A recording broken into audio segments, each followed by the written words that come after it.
Nah, Assalamualaikum warahmatullahi wabarakatuh. Apa kabar teman-teman semuanya? Semoga dalam keadaan sehat walafiat di situasi kondisi pandemi COVID-19 ini. Video review kali ini adalah hasil dari request atau permintaan salah satu Q&A yang saya buat di Instagram, yaitu tentang biografi tokoh. Menarik ketika membahas mengenai biografi tokoh ini. Kenapa? Karena kita akan banyak mendapatkan inspirasi dan cerita dari pengalaman hidup yang sudah dilalui oleh tokoh tersebut.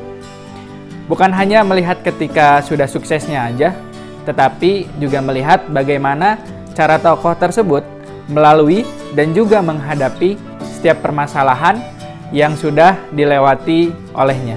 Cocok untuk kamu yang sedang mencari inspirasi hidup, yang sedang galau akan masa depan, yang sedang dalam kondisi quarter crisis life, dan juga sedang bingung apa yang harus dilakukan ke depan.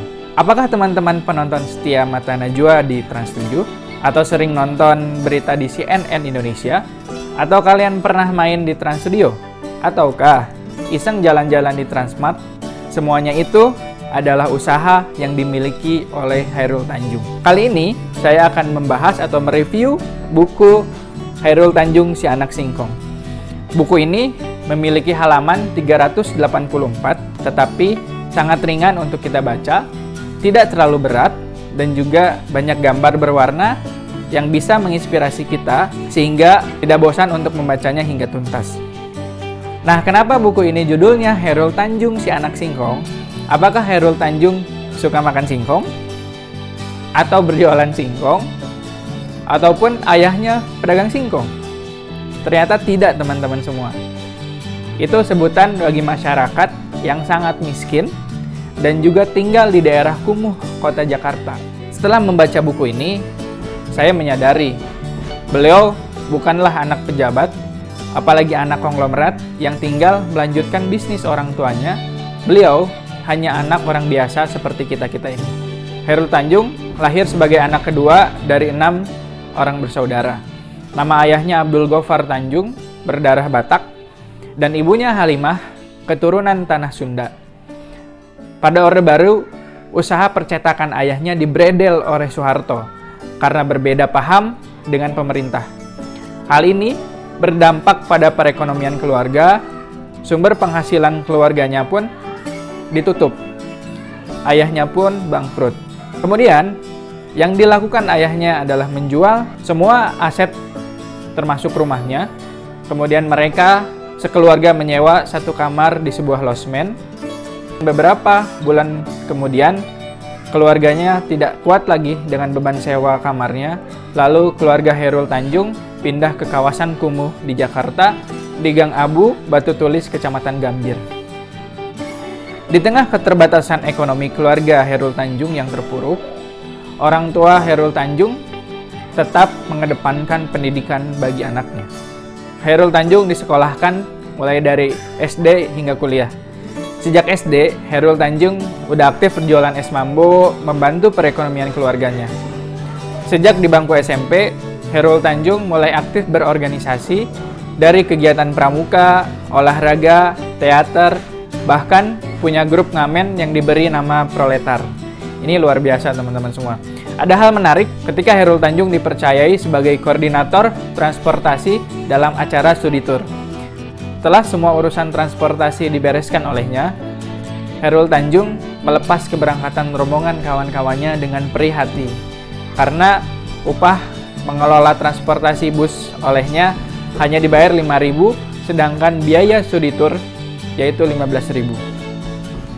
Berdasarkan hasil penjualan kain ibunya seharga 75.000, selepas SMA, Chairul Tanjung melanjutkan pendidikan ke jenjang perguruan tinggi. Universitas negeri dipilih untuk menghindari biaya pendidikan yang tinggi, dan Chairul Tanjung diterima di Fakultas Kedokteran Gigi Universitas Indonesia.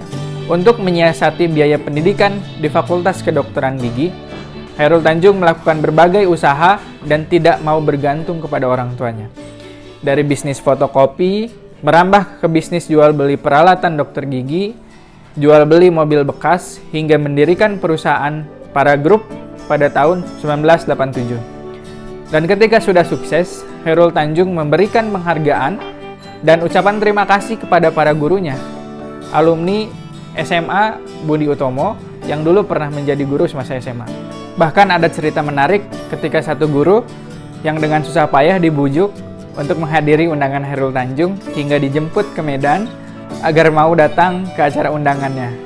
Karena merasa tak punya masalah dengan bank dan tidak mengenal siapa itu Chairul Tanjung. Karena pada saat itu kegiatannya dilakukan di Menara Bank Mega, jadi disangkanya punya utang kepada Bank Mega. Lalu, dalam urusan politik, Chairul Tanjung pernah 2 kali ditawari SBY untuk memasuki jajaran pemerintahan. Namun, Chairul Tanjung selalu menolaknya dengan halus. Menurutnya, cukuplah almarhum bapaknya saja yang begitu idealis memperjuangkan ideologi hingga dihentikan secara struktural di era Soeharto karena berseberangan pemikirannya dengan rezim. Saya menempuh jalur perjuangan yang lain, kata Chairul Tanjung, menciptakan lapangan kerja untuk sesama, membuktikan bahwa anak bangsa dari keluarga yang sederhana, dengan tekad yang kuat, dan dengan latar belakang tidak relevan, bisa membuahkan keberhasilan. Bagi pria yang berperawakan tinggi besar ini, ibu adalah segalanya, dan istri adalah pilar rumah tangga. Hingga akhirnya Chairul Tanjung meminang adik kelasnya dari Fakultas Kedokteran UI, Anita Ratnasari, dan menikah pada tahun 1994. Sudah 26 tahun mengarungi bahtera rumah tangga, dan mereka dikaruniai 2 anak, Putri Indahsari Tanjung dan Rahmat Dwi Putra Tanjung. Terakhir, dalam buku ini ada kutipan inspiratif dari Chairul Tanjung yang berbunyi, "Saya sekarang adalah akumulasi masa lalu. Tidak ada kesuksesan yang bisa dicapai seperti membalikan telapak tangan. Tidak ada keberhasilan tanpa kerja keras, keuletan, kegigihan, dan kedisiplinan. Hal itu harus dibarengi dengan sikap pantang menyerah dan tidak cepat putus asa. Semua cita-cita dan ambisi hanya bisa direngkuh apabila kita mau terus belajar berbagai hal dimanapun kepada siapapun." Segitu aja review buku biografi yang berjudul Chairul Tanjung Si Anak Singkong. Semoga tidak memuaskan sehingga teman-teman bisa mencari referensi, bisa membeli, dan membaca buku tersebut dengan utuh. Salam pembelajar. Wassalamualaikum warahmatullahi wabarakatuh.